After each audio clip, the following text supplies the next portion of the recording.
High, আমি সোনালি চলে এলাম ছোট্ট একটা ব্লগে। তার আগে বলি শুভ সকাল। তোমরা সবাই কেমন আছো? আশা করি খুব ভালো আছো। আমি দেখো সকালবেলা কিন্তু বাসি গাছে চলে এসেছি ছাদের উপরে দাঁত মাজতে মাজতে। জানো তো ভোরের দিকে না ভীষণ জোরে বৃষ্টি হয়েছিল। বৃষ্টি দেখো গাছগুলা কেমন ভেজা ভেজা হয়ে আছে, আর সকালবেলা ওয়েদারটা একটুও ভালো না। পুরো আকাশটা কিন্তু মেঘলা হয়ে রয়েছে। এদিকে দেখো আমার গোলাপ ফুল গাছগুলো এত হনুমানে খেয়ে নিয়েছে ফুল সমেত পাতা, শুধু চন্দ্রমল্লিকা গাছটাই বেঁচে আছে, আর গোলাপ ফুল গাছের পাতাগুলো সব খেয়ে নিয়েছে। তারপরে এদিকে নাজনে গাছের ডাঁটাগুলোও কিন্তু পড়ে গেছে, আর শুধু ফুল আর কচি কচি ডাঁটাগুলো হয়েছিল। আগের দিন ডাল ভেঙে গেছে একটা গাছে, তাই জন্য ডাঁটা কিন্তু অল্প। এদিকে আম গাছে দেখো গুটিগুলো কি সুন্দর ছোট ছোট হয়ে ঝুলছে। মেঘের পরিস্থিতিটা খুবই খারাপ, মনে হচ্ছে ভীষণ জোরে বৃষ্টি আসবে, এমনভাবে মেঘটা মুখটা গম্ভীর করে আছে।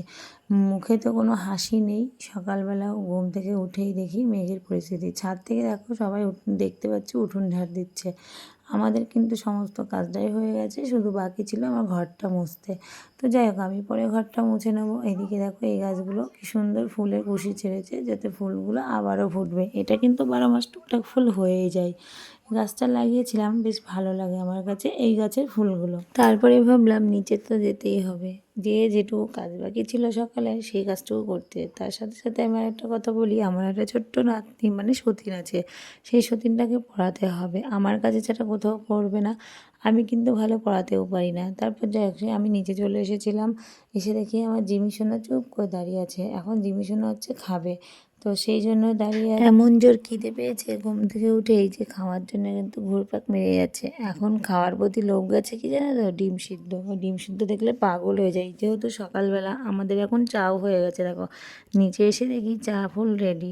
আমার শাশুড়ি মা চা করে সবাইকে ডাকছে। এদিকে চা ছেঁকে নিয়েছে, আমরা এদিকে চা। তারপর কিন্তু এদিকে কিন্তু লিখতে বসে পড়েছে। পড়া অর্ধেক হয়ে গেছে, অর্ধেক পড়ার পরে লিখতে বসে পড়েছে। আমি বললাম আগে লিখে নে, এদিকে রান্না করতে হবে আমাদের আজকে ইঁচড়। একটা হাটের থেকে ইঁচড় নিয়ে এসেছিল, তার সাথে টমেটো আছে আর চিংড়ি মাছ নিয়েছে কটা মাছওয়ালার কাছ থেকে। তাই ভাবলাম ইঁচড় চিংড়ি রান্না করবো। তো ইঁচড় চিংড়ি কে কে খেতে ভালোবাসো, আমার ব্লগটা কেমন